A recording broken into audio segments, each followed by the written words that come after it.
Chapter 5 is here and we got a completely new map, super broken landing spots, slow movement and a whole new loot pool. This season we have a bunch of new stuff and you might be feeling a bit lost. That's why I'm gonna go over the most important things for this season, tips and tricks for the best loadouts and things like that. Timestamps are down below if you want to skip to a specific part of this video. So without wasting any time further, let's get straight into it. With the new map, we got 5 different bosses at 5 different locations, and if you kill these bosses, they drop a mythic gun and a medallion.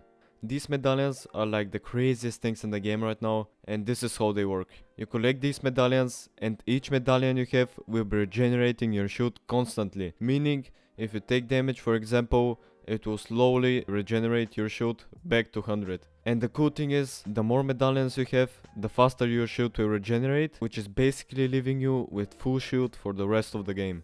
If that is not good enough, you are also getting a mythic weapon from each of those bosses. The only downside if you have a medallion is that you're being shown in the map to everyone else in the game, and if you have more medallions, it will show more accurately where you are on the map. So there is definitely a downside to it, but it heals you so fast that it doesn't even matter. It will be so good for double key games or long fights. One little tip to fighting the bosses is that you'll notice them emote at random times. That's how they regen their shield. Don't worry, as this happens only once and then you can just kill the boss without any worries. But just make sure to keep this in mind. Alongside the new map, we also have a completely new loot pool. To start off with the shotguns, we got a hammer pump shotgun and the frenzy auto shotgun. It's a pretty similar to the previous season.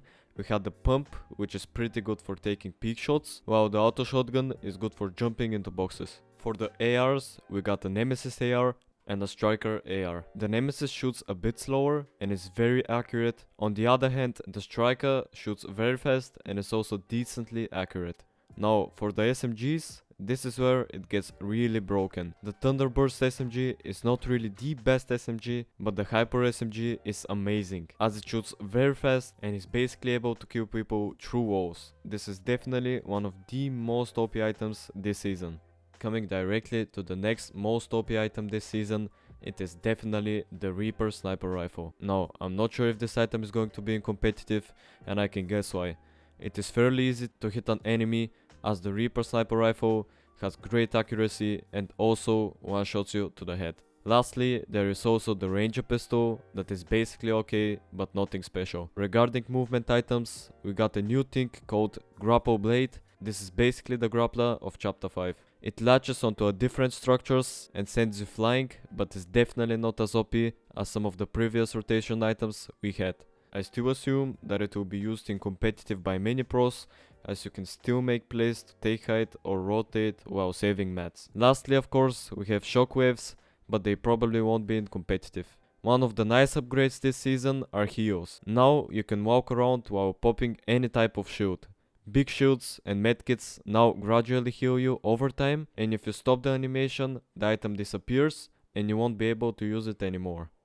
We also got a new flow barrier item, which gives you 10 shield, makes you jump higher, and stops fall damage for about 10 seconds. Now, you're probably wondering, what is the meta loadout? For me personally, it is the hammer pump shotgun, Hyper SMG, Grapple Blade and 2 sets of heals. And if you have a medallion that is gonna gain your shield, then you can definitely pick a sniper or an AR, as you won't be needing 2 healing slots. If the shockwaves end up being in competitive, then you should definitely pick them over the Grappler. Now, the most talked about feature in the new chapter are attachments. With those, you can basically customize your weapon and make it have less recoil, shoot more accurate and things like that. Now, I haven't had the time to look further into that, but some of the guns you pick up already have modifications done to them. There will definitely be people that will find the best attachments to use on every gun.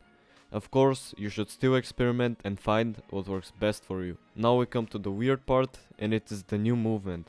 I'm sure everyone has noticed that the movement is now very slowed down and looks more like walking instead of running. Now, it doesn't feel very good, especially in build fights, as you can't really build up fast unless you're sprinting. It will also throw your aim slightly off, as you have to time the shots differently, so it will definitely take some time to get used to. Now, I'm not sure if they'll do anything about it, but the best thing you can do right now is use the sprint as often as you can. We also got this climbing up builds feature, which means you can now climb on builds. this will definitely help people on low ground who have no mats, and it is an interesting feature.